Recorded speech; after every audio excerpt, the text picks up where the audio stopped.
네, 안녕하세요. 별것 아닌 고민들을 발랄하고 진지하게 나누는 팟캐스트 답업수다입니다. 저는 오늘 진행을 맡은 진실탐사그룹 셜록의 이명선 기자고요. 제 맞은편에는 목소리가 이제 나으려고 하는 네. 경향신문의 이혜인 기자 나와 있습니다. 네, 안녕하세요. 네, 잘 지냈어요? 왜 내 목소리가 갑자기 이상하지? 명선님이? 오늘 말을 안 했어요, 내가. 왜요? 기사 쓰느라고? 아니요. 그냥 앉아가지고 오늘 글 마감할 게 있어서 글 마감을 하나 하고 셜록의 글 말고 다른 거? 셜록 글 하나 올릴 게 있어서 그거 하느라 거의 대화를 안 했네요. 그래서 목소리가 갔어. 저녁인데. 저는 그 지긋지긋한 편도선염, 기관지염으로 발전하고 있던 그건 좀 나았는데 이미 만성이 된 것 같아요. 어쩔 수가 없어요. 그러게 건강이 제일 중요한데. 그래서 친구들이 이제 뭐 프로폴리스 같은 거 잘 챙겨 먹고 그게 저는 약으로 된 그 알약으로 된 걸 먹는데 그걸 이제 뿌리는 형태가 되게 효과가 좋대요. 프로폴리스 아시죠? 알아요. 네. 우리 엄마는 이렇게 좀 스포이드처럼 이렇게 해서 아예 바로 넣던데. 그렇죠. 그렇게 목에다가? 스프레이 형태로 뿌리거나 액상으로 하는 게 효과가 좋대요. 그래서 약간의 비염러들은 그거를 다 가지고 있더라고요. 아, 그렇구나. 네. 맞아요. 목이 안 좋으면 엄마가 하라 그래서 늘 했던 네. 것 같아요. 그래서 이제 장기전으로 나이가 드니까 회복이 안 됩니다. 맞아요.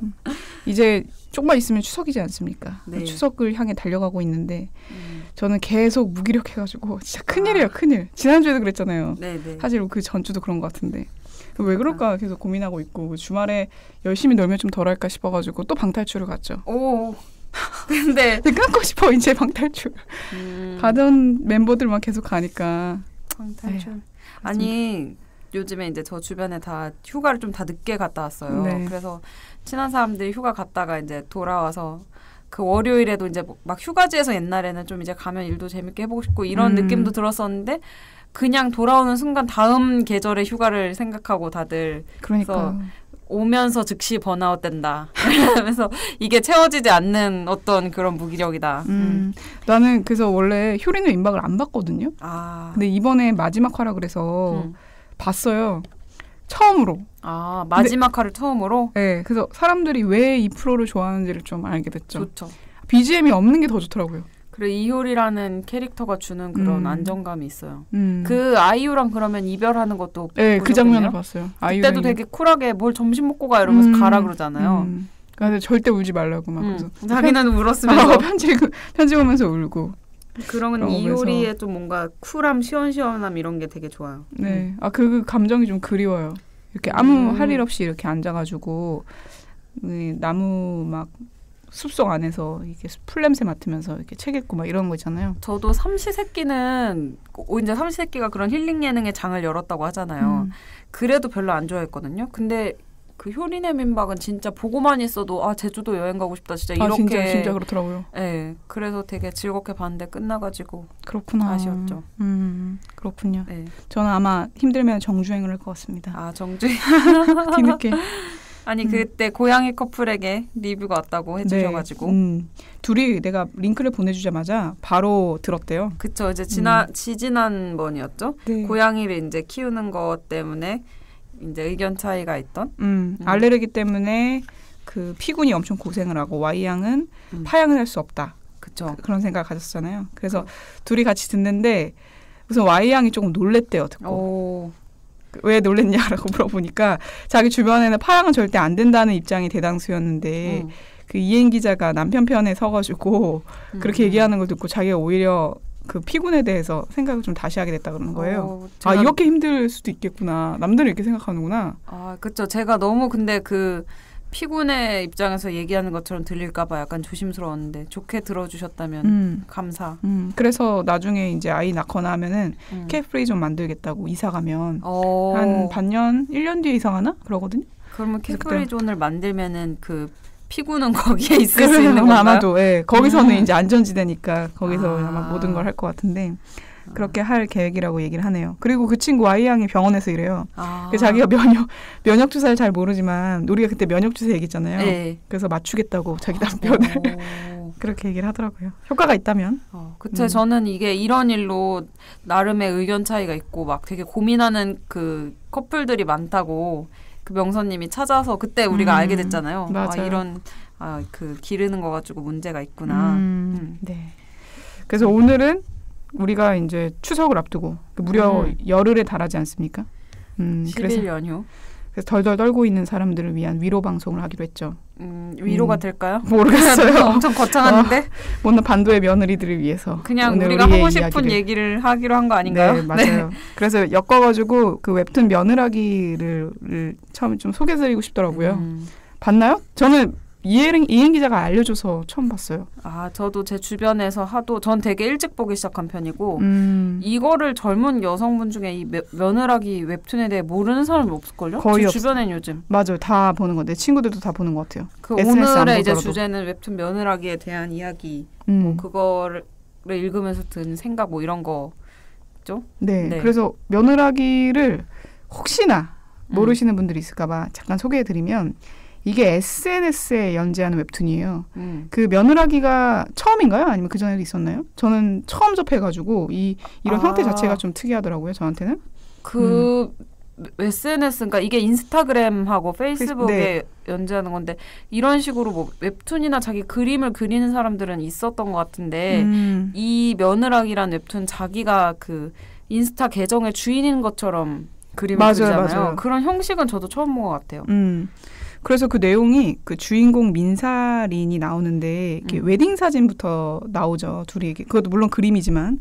그래서 남편 무구영하고 결혼하고 겪는 일기를 그림 형식으로 이제 나타낸 건데 그 시댁이랑 시댁이랑 그 시댁 식구들이랑 식구들하고 이제 그 뭐 만들어진 에피소드를 가지고 이제 그림을 그린 거죠. 그래서 이게 좀 되게 많이 답답해요. 보다 보면은. 나이가 한 20 후반 30대 초 요 정도 되는 걸로 추정되죠. 맞아요. 네.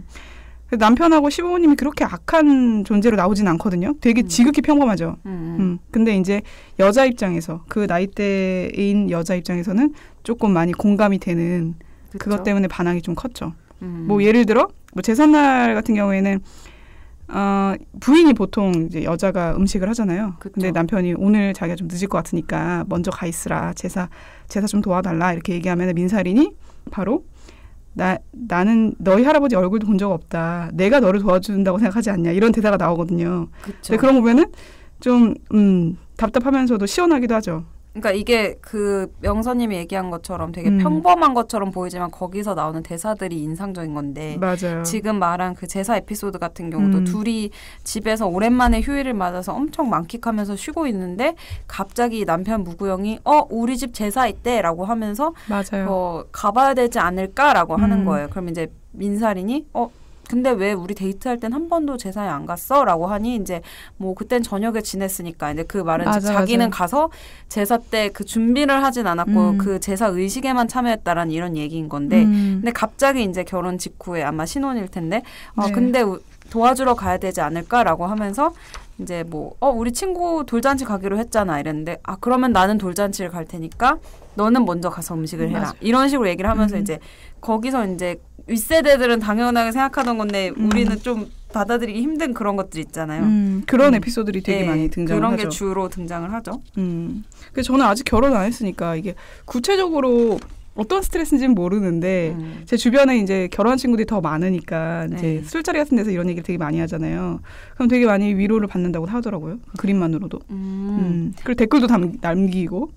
위로요? 제 주변에는 고구마라서 너무 스트레스 받아서 못 보겠는데 지금 욕하면서 보는 만화라면서 이번만 보고 진짜 보지 말아야지라고 했다가 또 보고 또 욕하고 스트레스 받으면서 또 이번만 보고 보지 말아야지. 근데 이제 그 친구들이 위로를 받는 지점은 그걸 보고서 이제 나만 그런 게 아니구나. 여자들끼리 모여서 막 얘기를 할 때 좀 뭔가 그 얘기거리를 이제 그러니까 얘기를 하면서 좀 뭔가 공감을 하고 그러면서 위로를 받는 그렇죠. 그래서 저는 우리 집 같은 경우에는 그러니까 명절을 앞두고 있으니까 명절 얘기를 해보면 사실 반나절 행사에 불과해가지고 우리 엄마는 물론 힘들죠. 저도 저녁에 그 전날 음식을 도와드리고 그다음에 저희 집은 특이하게 제사를 안 합니다. 차례랑. 그러면 그냥 먹을 음식만 준비하는 거예요? 예를 들어 뭐 설날이다. 그러면 떡국이랑 뭐 전 몇 개. 그래서 한 3-4시간 정도면 음식이 끝나는. 그래 각자 집마다 롤이 있어요. 그러니까 우리는 전 담당.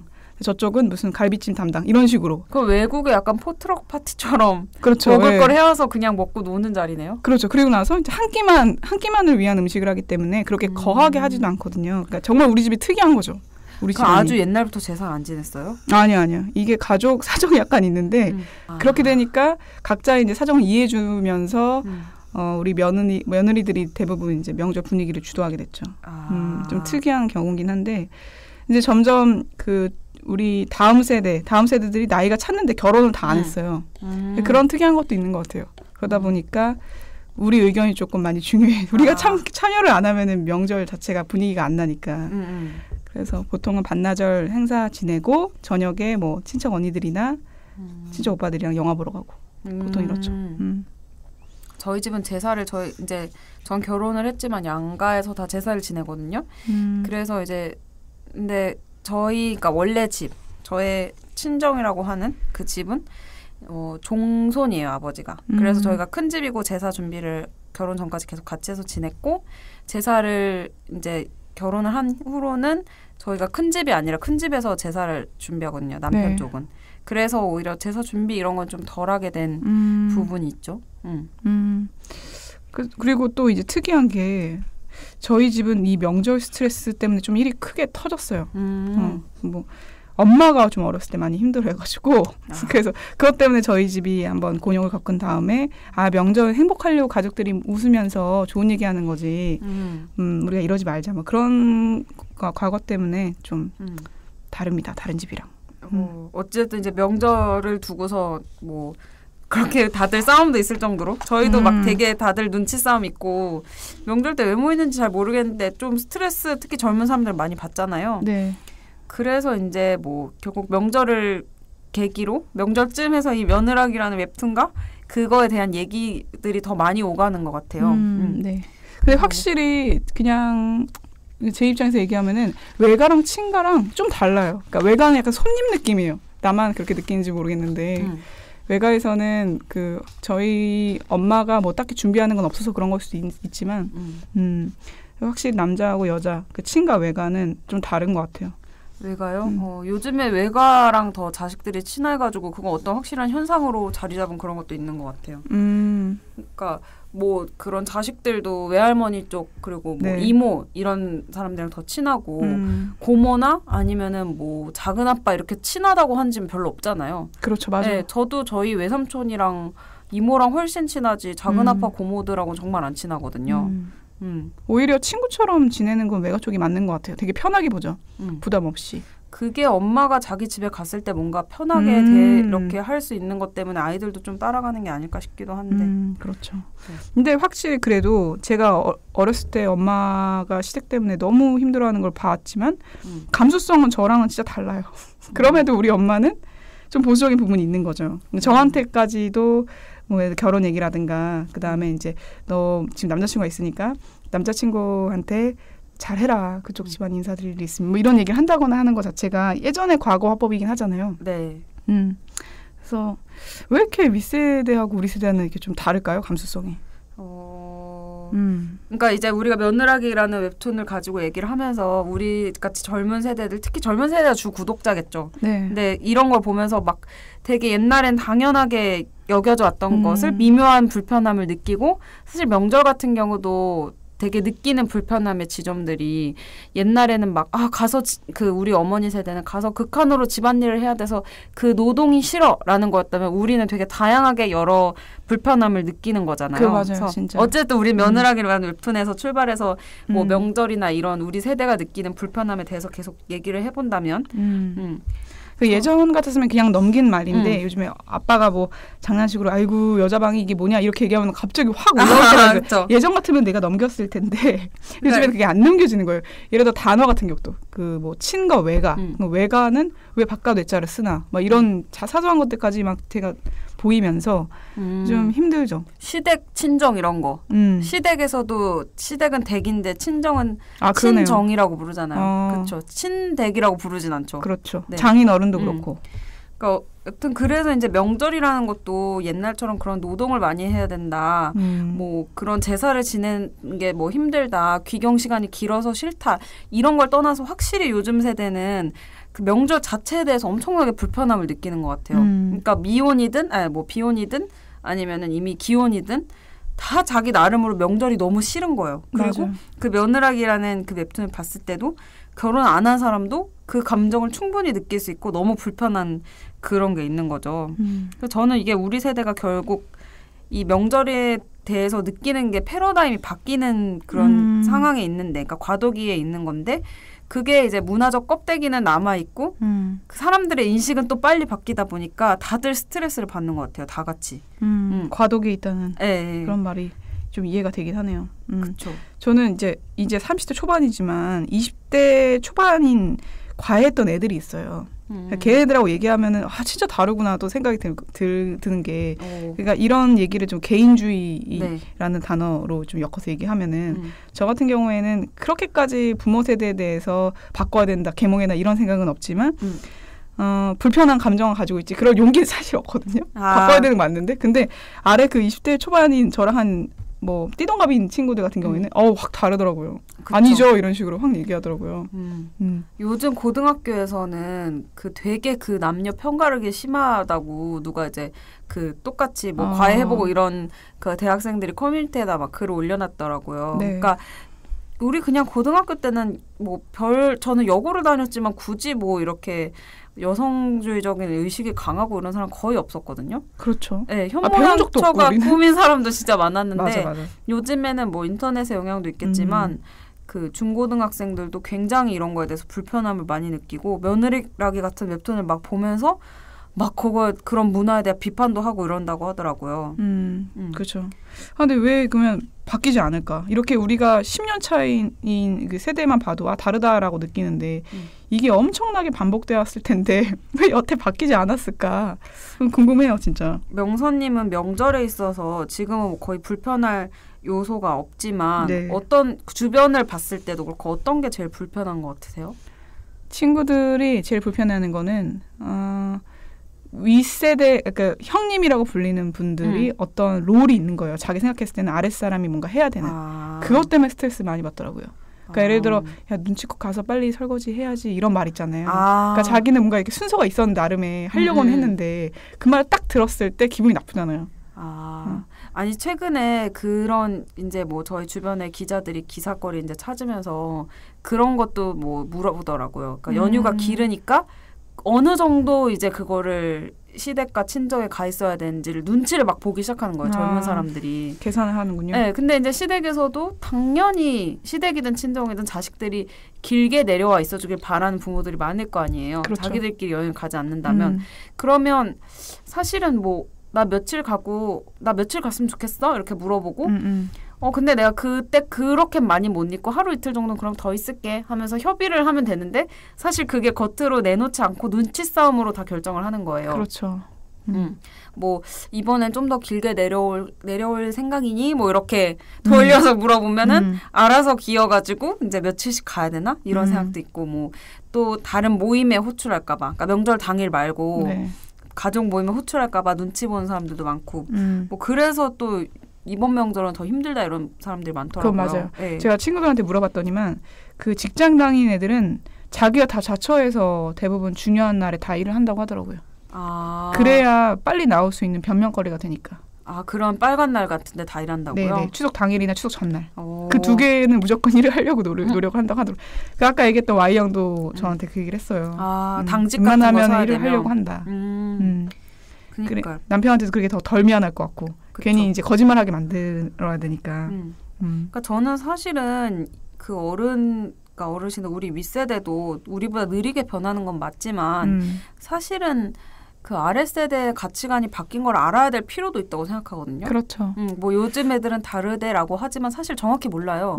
이게 사실 그냥 직장에서도 똑같은데 까놓고 얘기를 하면 되는 건데 우리나라는 얘기하는 거 자체에 대해서 버릇없게 생각하는 문화가 있으니까 이게 뭐 불필요한 문화까지 다 지키려고 하게 되는 것 같거든요. 근데 이게 분리돼 있는 느낌인 게 예를 들어 야 요즘 여자애들이 뭐 어디 가도 뭐 정교권에 다 이름 올리고 있다며 이러면서도 자기 며느리나 아니면 누가 이게 들어오면은 이제 또 다른 잣대를 들이대잖아요. 그쵸. 아시긴 아시는 것 같아요. 그러니까. 확실히.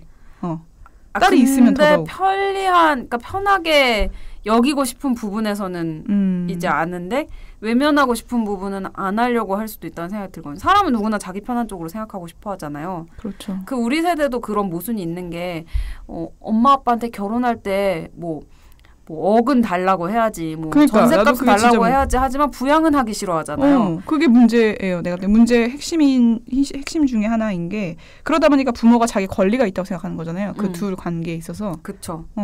어찌 보면은 그분들도 할 말이 있는 거죠. 그렇죠. 그러니까 이게 가치관이 다 혼재됐는데 여튼 자기들 편할 대로 생각하고 사실 이렇게 미묘한 지점에선 얘기를 해가지고 서로의 의사를 확인하고 이게 얘는 불편하구나. 우리 또 어른들은 이런 게 불편하구나. 충분히 합의가 가능한 지점도 서로 눈치 싸움을 엄청 하는 거예요. 그리고 또 사실 말했을 때 잘 안 받아들여지는 경우가 많으니까 어떻게 저런 말을 하지 감히? 그렇죠. 라고 하는 그런 문화가 있으니까. 맞아요. 내 느낌인데 이 연장선에서 약간 학구열이 강한 나라들 있잖아요. 막 홍콩, 대만. 그러면은 이제 자식한테 투자도 많이 하고 되게 간섭도 많이 하고 그럴 거 아니에요. 자기 자식을 잘 안다고 생각도 하시고. 그런 데가 우리랑 비슷할 것 같아요. 그렇죠. 결혼에 있어서도 마찬가지로 좀 많은 의견을 내려고 하시고 부모님들이 거기도 명절 문화가 있을 거고 우리랑 동양권이니까 같은 동양권이니까. 그렇죠. 그런 생각이 좀 드네요. 그래서 이게 아무튼 계속 해결이 되지 않는 거고 뭐 결혼식부터 시작해서 사실 뭐 가장 뭐 아래로 내려가면 대학 입시, 뭐 취직, 결혼식 그리고 명절까지 해서 어떤 당위와 명분이 다 있고 그게 계속 그 구체제 문화가 계속되고 있기 때문에 좀 다들 괴로워하는 부분이 있는 것 같은데 나는 진짜 솔직히 말해서 이 문제에 있어서 약간 조금 제일 힘든 부분이 같은 그 고충을 가지고 있는 여자 중에 그 아까 얘기했던 형님 같은 분들이 야 그래도 뭐 예의상 뭐 이건 해야 되지 않겠냐라고 얘기하면 그게 좀 더 화나더라고요. 그러니까 이 말도 안 되는 거 이어간다는 느낌이 든다고 해야 되나? 근데 전 또 이런 생각 들었어요. 이게 저 때에 따라서 저는 이제 저도 뭐 굳이 가정 안에서뿐만 아니라 손 윗사람이 되기도 하고 아랫사람이 되기도 하잖아요. 그렇죠. 그러면 손 윗사람은 손 윗사람대로 스트레스를 받는 거예요. 내가 이거를 뭔가 중간에 서서 무게를 잡는 걸 해줘야 되지 않을까? 내가 이 역할을 하지 않았을 때 아랫사람들이 스트레스를 받을 수도 있을걸? 예를 들어 뭐죠? 뭐 예를 들어서 그런 거죠. 이제 저희 언니만 해도 장녀로서의 그런 책임의식이 되게 강하거든요. 그래서 뭐 저한테 베풀어야 된다는 생각이 항상 있는 거예요. 베풀고 챙겨주고. 근데 이제 이게 손윗 사람으로서는 다 가지는 그런 고충일 수 있잖아요. 근데 이 문화가 이제 위에 사람이 아래 사람 항상 챙겨주고 뭔가 단합을 유도해야 된다라는 그런 문화가 있으니까 사실 그 형님의 이치에 처한 사람들도 같이 좀 뭐 상대적으로 고통이 덜할 수 있을지 몰라도 같이 고통받는 처지 아니에요? 그건 맞죠. 네. 근데 이제 이것도 직장 생활에 약간 비슷하다면, 그러니까 저 같은 경우는 만약에 이상한 뭔가 상황이 벌어지고 있다 그러면은 이건 내가 선배로서 나서서 한번 정리를 해야 되겠다 이런 생각이 드는 사람이고요. 저는 오히려 책임감이 그런 식으로 발현이 되는데 다를 수도 있다는 거잖아요. 고충이 있으면은 오히려 그걸 분담한다는 건가? 잘 이해는 안 되지만 진짜 어려운 문제네요. 근데 저는 약간 윗세대 분들의 생각을 좀 포기하는 경향도 좀 있어요. 내가 이걸 바꿀 수 없다는 생각도 좀 강하게 있어요. 이런 문화 같은 것들이요? 네, 예를 들어 전 집에서 정치 얘기를 절대 안 하거든요. 그러니까 약간 보수적인 성향의 집안이 있는데 거기서 만약에 이런 얘기를 섣불리 꺼냈다가 잘 꺼내야 되는데 만약에 밥 먹다가 꺼냈다가 뭐 분위기를 망치는 경우가 몇 번 있었거든요. 그렇죠. 그래서 그냥 그러려니하게 넘기고 그냥 조금 이해하고 조금씩 바꿔나가야 되겠다는 생각을 가지고 있어요. 근데 정치는 저도 집에서 저희 아빠랑 완전 정치적 성향이 달라가지고 근데 저는 일부러 좀 이렇게 약 올리듯이 얘기도 해요. 뭐 아빠가 박근혜 뽑아서 이렇게 됐지 뭐 이런 식으로. 근데 정치는 얘기 안 하면 그만인데 생활은 불편하잖아요. 그건 맞죠. 예를 들어 명절에 10일을 내려오라고 했다. 내려와서 오일은 다 시댁가고 오일은 친정가 이거 좋아할 젊은 사람이 있을까요? 없죠. 그러니까 이거는 해결하지 않으면 본인의 생활을 너무 우울하게 만드는 불편하게 만드는 거라서 아예 그 애초에 처음에 이런 성향을 드러내는 건 안 좋은 방법이에요. 만약에 결혼 딱 했어요. 근데 아무리 생각해도 내가 이렇게까지 하는 건 좀 아닌 것 같아. 그래서 부딪히면은 이게 좋을까요? 적당히 드러내는 건 좋지 않을까요? 그러니까 예를 들어서 본인은 막 진짜 개인주의자예요. 막 뭐 형님도 형님이라 부르기 싫고 막 명선 씨 이렇게 부르고 싶고 네네. 엄청난 극단적인 성향인데 이제 뭐 양가에서 뭐 굳이 시댁뿐이 아니더라도 부모님들 일단 결혼하면 자식한테 바라는 게 많아지거든요. 그렇죠. 나 이번 연휴 때 5일씩 내려와라고 했는데 굳이 그걸 안 드러낼 필요는 없잖아요. 근데 좀 너무 그때는 또 저희도 바쁘고 일도 해야 돼서 뭐 며칠씩만 갈게요라고 이제 뭐 그냥 뭐 한 4, 5일만 뭐 다 같이 가는데 쓸게요. 이렇게 정도는 얘기할 수 있잖아요. 근데 이제 그게 정도의 차이인 거죠. 그러니까 그걸 그 양가에서 받아들일 수 있느냐. 그러니까 결국 다 상황 따라 다른 거기 때문에. 그렇겠죠. 근데 성향이라는 게 드러내기는 쉽지 않은 것 같아요. 정말 다양한 친구들이 있는데 전 제 친구 중에 딱 아까 얘기했듯이 바로 맞바로 부딪힌 거예요. 그리고 나서 한 2년을 안 갔대요. 아, 집에? 안 가고 네. 지금은 가서 오히려 본인이 일을 해야 될 일이 1이면은 1.2를 하는 거예요. 그래서 나는 다 했다라고 다 털고 딱 온다고 하더라고요. 근데 사람들은 다 아는 거죠. 쟤 건드렸다 큰일 난다. 근데 오히려 남편도 그렇게 한번 사건이 크게 벌어지고 나서 좀 편해진 거죠. 커뮤니케이션 하는 과정이. 그렇게 얘기를 하는데 저는 그럴 만한 용기는 없어가지고. 저는 웬만하면은 뭐 굳이 이제 가족들에게 그 있어서뿐만 아니라 제가 싫은 거는 적당히 싫다고 얘기를 하거든요. 친구들하고 관계에 있어서는 또 그렇진 않아요. 그냥 뭐 둥글게 넘기려고 하는 편인데 네.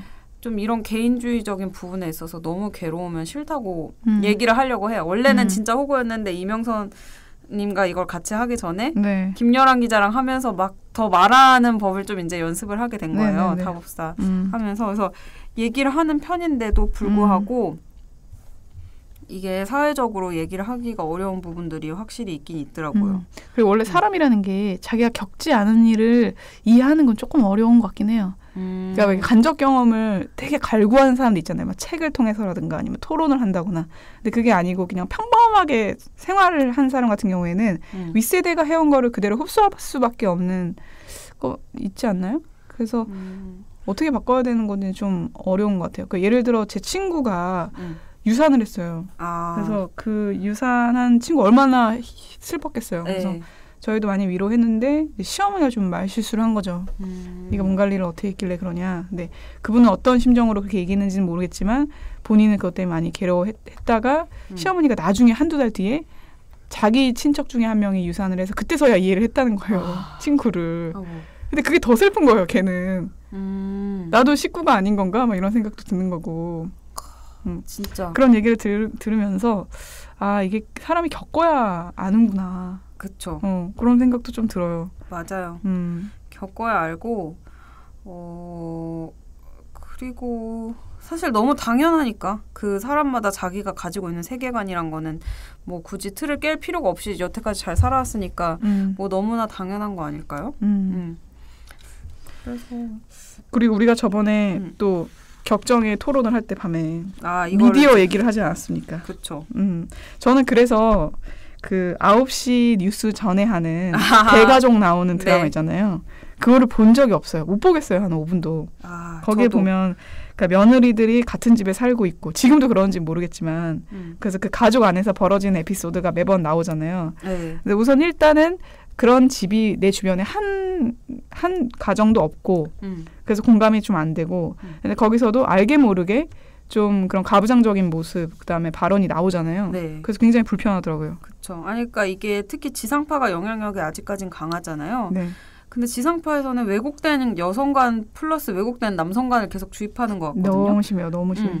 그러니까 뭐 방금 말한 그 8시쯤에 하는 그 드라마들은 대가족 핵가족화된 지 언젠데 다 대가족이고 무슨 그러니까. 시할머니까지 같이 살고 그리고 특히 요즘에는 여자들뿐만 아니라 남자들도 이런 거에 되게 민감해진 것 같아요. 그 여걸식스라고 무도를 패러디해서 만든 네. 그 프로그램 있잖아요. 그 아직도 있어요? 옛날에 끝났죠. 네. 근데 그게 이제 되게 유명한 짤방이 돌아다니는 게 있어요. 네네. 그게 이제 그 신화의 앤디를 게스트로 섭외해가지고 네.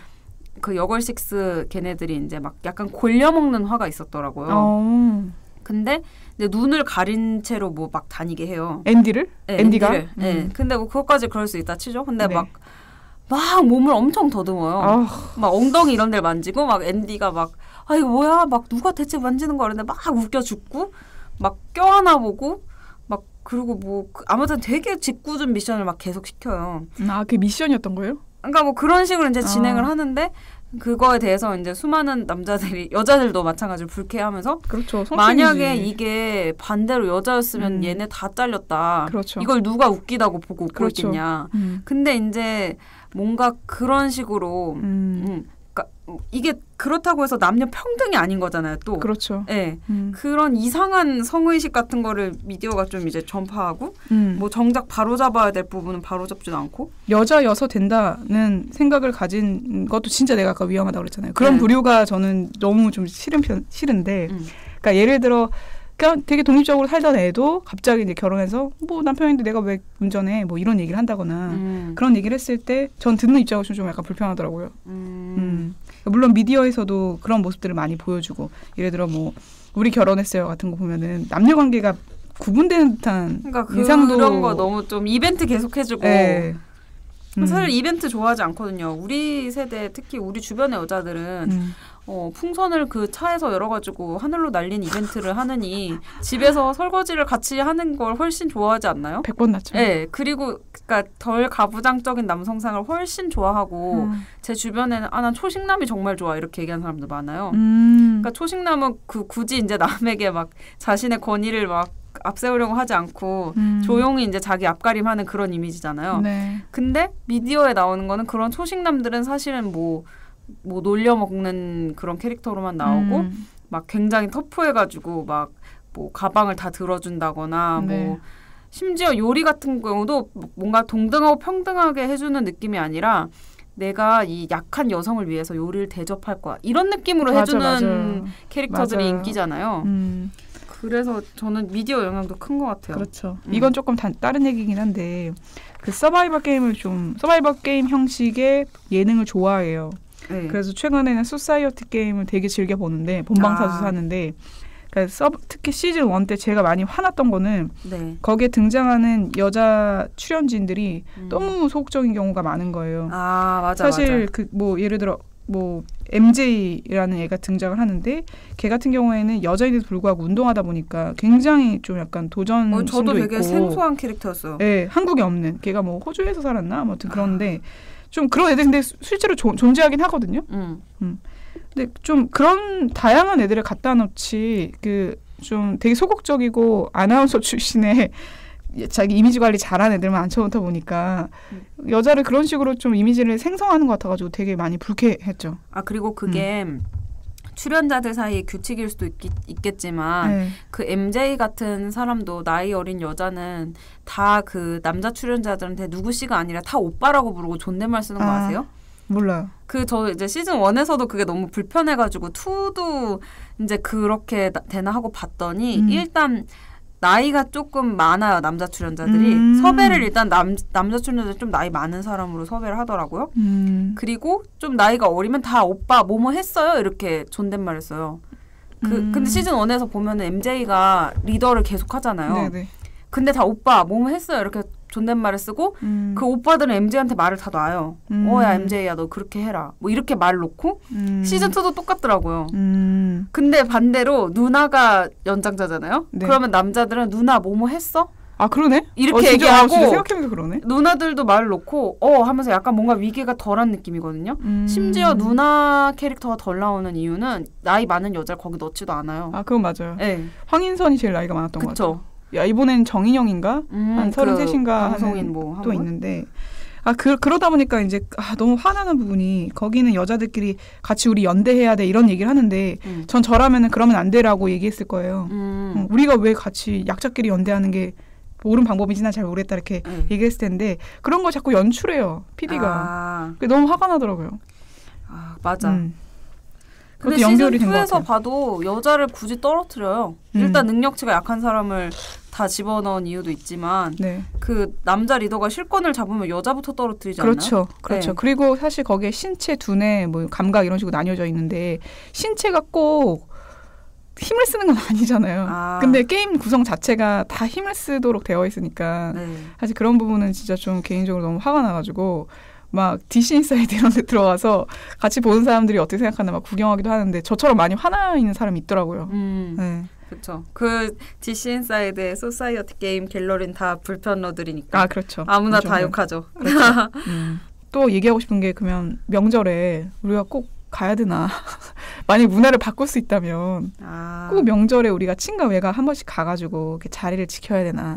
약간 일정 부분 가식적인 부분이 있잖아요. 저는 건전한 해체가 필요한 때라고 봐요. 네. 뭐 생신이거나 아니면은 뭐 시부모님의 결혼 기념일이거나 여러 날들이 있잖아요. 중요한 날들. 그때가 더 무게를 둬서 만나야 되지 않나. 왜 우리가 모든 식구가 다 만나가지고 이날 얼굴을 마주해야 되는 건지. 저는 사실은 이건 제 개인적인 그건데 저는 뭐 이런 명절 문제를 떠나서도 어떤 기념일 자체를 진짜 싫어하거든요. 그래서 예를 들어서 근데 이게 친구 사이엔 가능하잖아요. 만약에 제 생일날에 그렇죠, 그렇죠. 못 와요. 다들 당직이고 막 야근이라 가지고 못 모인단 말이에요. 그러면 우리 같은 경우는 그럼 이번 주말에 생일을 하자. 네. 뭐 이렇게 날짜를 조정할 수 있잖아요. 저는 어떤 날들을 정해놓고 그걸 지키는 것 자체가 사람을 되게 깝깝하게 만들고 더 서로를 싫어하게 만든다는 생각이 들거든요. 네. 예를 들어 제가 명수 언니를 1년에 뭐 한 번 생일 때막을 꼭 봐야 된다고 생각하는 거예요. 그럼 스트레스. 그러면 엄청 만나기 싫을걸요? 맞아. 그리고 생일에 만난 걸로 면피를 하면서 평소에 명수 언니 안 만나려고 할 수도 있어요. 그러니까 명절이 지금 우리에게 그런 역할을 하는 거예요. 명절 너무 싫어. 너무 싫지만 귀경 너무 막히고 막 제사 너무 싫어. 막 극혐하면서 하지만 꼭 가야 돼. 꼭 참고 내려가. 그럼 그거 한 번 갔다 온 뒤로 앞뒤 한두 달 다 탈진이잖아요. 미션 클리어 하듯이 가는 거잖아요, 진짜. 근데 그걸 안 하고 그냥 평소에 가고 싶을 때 부모님이 이제 전화 와서 너희들 보고 싶구나 했을 때 그냥 내려가면 안 돼요? 그게 진심이기도 하죠. 사실 그럴 때. 그렇죠. 근데 이제 이 명절이라는 게 모든 사람을 괴롭게 하는데 나는 진짜 궁금한 게 나는 남동생이 하나 있어요. 그래서 만약에 우리 부모님이 이렇게 있고 남동생 가족, 내 가족 이렇게 해서 설날 뭐 추석을 지내잖아요. 지내게 될 거잖아요. 그럼 되게 굉장히 소규모잖아요. 예전에 비해서. 그쵸. 우리 부모님들은 막 7남배 막 이래가지고. 그래서 이게 분명히 바뀔 것 같아요. 우리 세대가 부모가 됐을 때. 결혼도 안 하는 사람도 엄청 많은데. 엄청 많아지면서. 그리고 오히려 제가 초등학교 동창들이랑 거의 지금 가족처럼 지내고 있는데 걔네들끼리 만난다거나 그러니까 추석 당일날은 아니더라도 뭐 추석 이틀 뒤 맞춰서 야 우리 남은 음식 다 가지고 와서 뭐 이렇게 뭐 해먹을래? 뭐 돼지 꿀꿀이 죽이라도 해먹을래? 뭐 이런 거라도 하면 그렇게 좀 문화가 바뀌지 않을까. 명절 문화가. 근데 진짜 느리게 바뀔 것 같아요. 이런 식으로 명절에 막 뭐 그런 개인주의적인 성향을 사람들이 드러내면서 명절 싫어 나에 대해 개인적인 질문하는 거 너무 극혐이다 이런 거는 벌써 기 20년은 되지 않았나요? 그러니까요. 근데 다 가가지고 그런 얘기 다 듣고 뭐 반항도 잘 못하고 항상 매번 뭐 넌 취직 어떻게 했니? 시집 언제 갈 거니? 제 주변에 있는 여자들은 그 뭐 기혼 여성도 기혼 여성대로 스트레스 받지만 오히려 결혼 안 한 사람들이 그 질문이 너무 듣기 싫어가지고 치를 떨더라고요. 그럴 수 있구나. 내가 진짜 행복한 명절을 보냈군요. 저희 집은 그런 거 잘 없어요. 그리고 언니들이 다 결혼 안 해가지고 제가 막내여서 그런 특이성이 있구나. 참 행복하게 끝내야 되는데 이 명절을 앞두고 위로를 하겠다고 했지만 위로가 안 되는군요. 그렇습니다. 오늘 딱히 그래서 멘탈 처방을 뭘 해야 될까 했는데 떠오르는 게 역시나 또 없더라고요. 이건 처방이 불가능한 것 같아. 사실 이제 이건 정치 갖고도 안 되는 것 같아요. 이 문제는. 처방이요? 뭐 그렇죠. 뭐 답이 있습니까? 답 없이 안 돼? 그렇게 답이 없죠. 그리고 오늘 좀 슬픈 소식을 전해드려야 되지 않습니까? 네. 저희가 열심히 얘기를 했는데 이제 또 시즌 1이 예기치 않게 끝났던 것처럼 2도 이렇게 예기치 않게 마무리를 할 시점이 다가왔습니다. 네. 그래서 댓글 되게 열심히 달아주신 분들이 시즌 1 막 시작할 때 많았는데. 엄청 열화 같은 성원이 있었는데 2 다시 할 때 아쉽네요. 그래서 이제 뭐 간략하게 뭐 이유를 말씀드리자면 뭐 개편도 있지만 우리 둘도 너무 막 무기력과 맞아요. 그 일에 치이면서 뭔가 투를 이제 접어야 될 때가 됐다. 뭐 이런 마음도 있고 여튼 저지른 일을 끝까지 수습하지 못하고 가서 죄송할 따름입니다. 여튼 우리는 다음 주에 못다한 얘기를 더 할 것 같군요. 네, 다음 시간에 우리 또 만나도록 합시다. 알겠습니다. 네. 그러면 명절 잘 보내시고요. 네, 안녕. 안녕.